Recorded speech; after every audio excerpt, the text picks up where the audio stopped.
Good evening, everyone.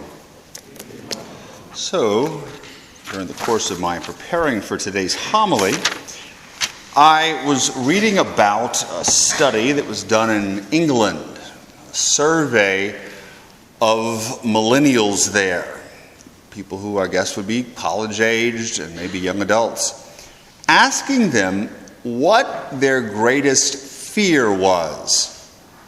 And an overwhelmingly large number of people, these millennials, gave the same answer. A number of different answers, but the one that the main one was something that might surprise some people, those who may not understand the generation that is growing to be the leaders of the future.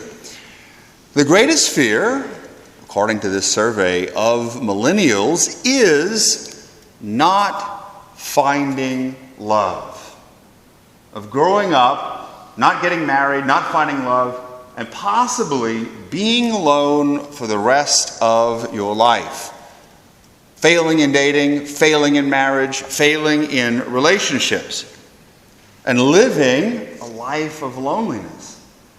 And so the truth is, if this is accurate, and I do think it is, not only probably for millennials, but probably for other generations too, that this real fear is the fear not so much of a failed relationship or not finding love, but the real fear is the fear of being alone.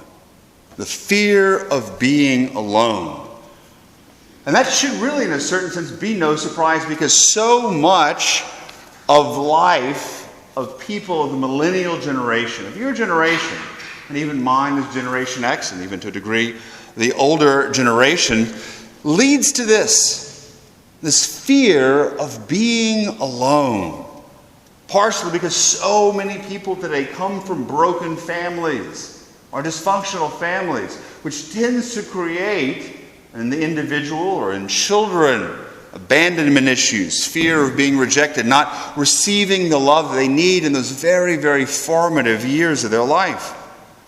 Also, with the preponderance of social media, whether it be Facebook or Twitter, to stuff such as Tinder or whatnot, it's supposed to create connections, but in reality, it tends to create a lot of anxiety, and it tends to isolate people, comparing themselves to others, despairing that they're not getting as many likes, waiting for someone to respond, and having their whole identity dependent upon these technological social networks.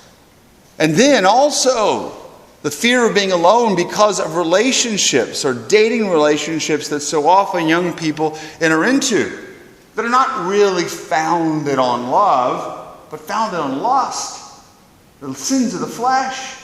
And as a result, their inability to give of oneself and receive the gift, but because of that lust, shame enters in. The shame that we hear about in today's first reading. You can't love someone if you're filled with shame. The shame turns us in on ourselves. We hide ourselves. We can't really show who we truly are. And so as a result, this fear of being alone, we enter into these codependent relationships, and relationships with people you know you should not be with. In relationships that are destructive. I preached about this earlier, something that I read in a book on marriage, that the real reason that so many people cohabitate today before marriage is not because of financial reasons, is not because they want to find out what it's like to live with someone else before they marry them. The real reason is they're afraid to be alone. Afraid to be alone. And so we enter into these relationships that often end up failing and just repeat the vicious cycle of the pain, of the fear, of never finding love, and the fear of being alone. But I'm going to argue today that the real issue for the millennial generation, I think, as a whole, maybe part of our Western culture, isn't the fear of not finding love or the fear of being alone, but the fact that we do not know how to be alone. People today do not know how to be alone. Alone with themselves, alone with their thoughts, alone. We distract ourselves with media and the internet and so many things so that we don't have to sit with our own thoughts. We have to sit with ourselves, fear of boredom. So many people can't be quiet. You've got to constantly have noise in the background. And if there's quiet, we become very, very uncomfortable, particularly if we're by ourselves. And the feelings of rejection, because we're not connected. People aren't talking to us. There's not activity. And so we start feeling that no one loves us. We start feeling rejected, not lovable, and begin believing lies we tell ourselves. The lies the evil one will tell us, that we're not lovable. And so what happens is our experience of being alone becomes an experience of isolation, cut off from other people, despair, darkness, isolation, which makes us experience more shame, more terror at the prospect of being alone forever. But the truth is, not only can our generation or our culture not be alone, in particular, we do not know how to be alone with God. Alone with God in prayer, alone with God in meditation. This is the original solitude of Adam. In the story of the creation, Adam experienced that original solitude alone with God. He had to learn how to exist in that way. It wasn't enough. God, of course, created the animals and then created the suitable partner, but there has to be a willingness to be alone with God, to find peace with that, and we can't take it. So even in our prayer, we fill it with distractions and all kinds of devotions and words and things that are not bad in themselves.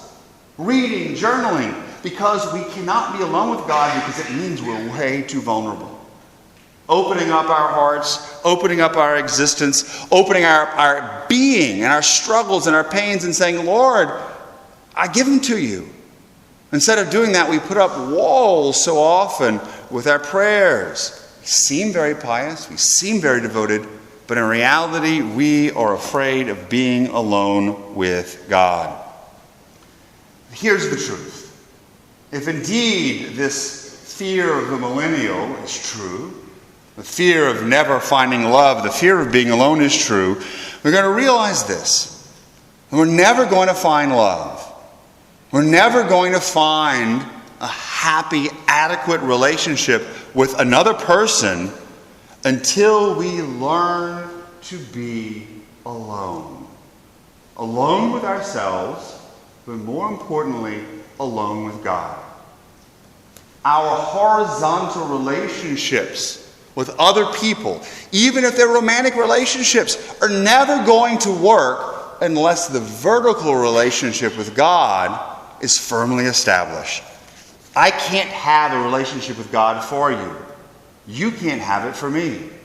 We are alone before God in our prayer, and that's the type of prayer that we must get used to. And this is what we see in today's gospel. For 40 days, Jesus was alone in the desert, praying, communing with the Father, resisting temptation, fasting.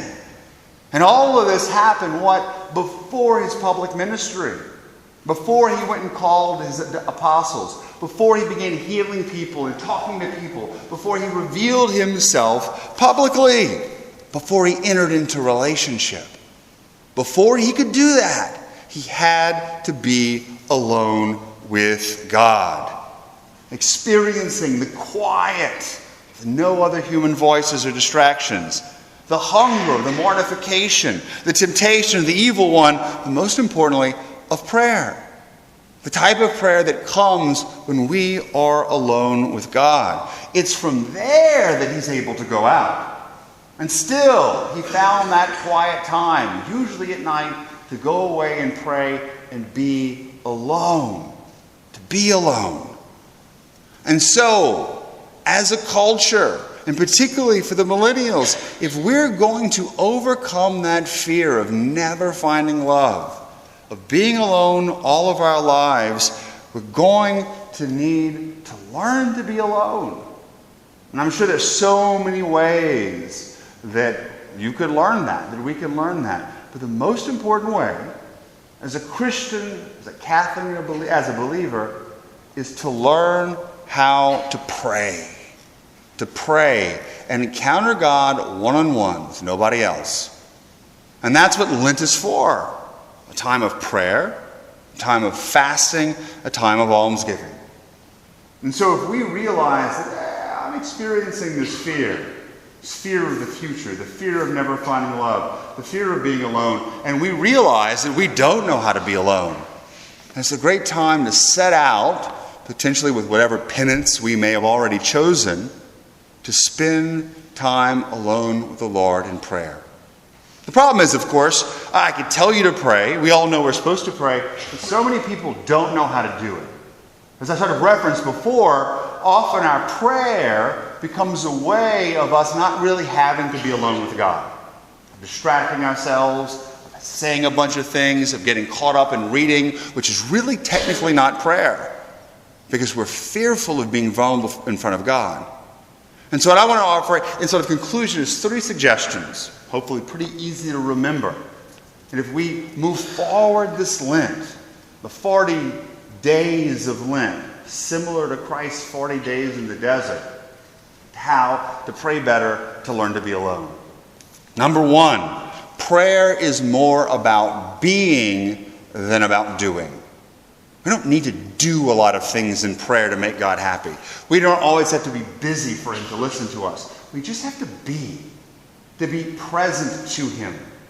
The Lord loves us. He knows us because of who we are, not because of what we do. We get caught up in an activism in prayer and never really encounter the Lord and never be present to Him and Him present to us. Number 2, prayer is more about silence than about words.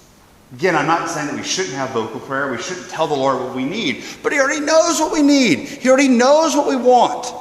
To be silent.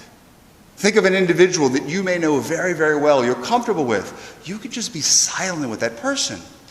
We should be able to be silent with the Lord and not duplicate all of these different words, which ultimately often put a barrier between us and God. And third and finally, prayer is more about the heart than the head. I hear this all the time. Father, I'm so distracted in prayer. I have all these different thoughts.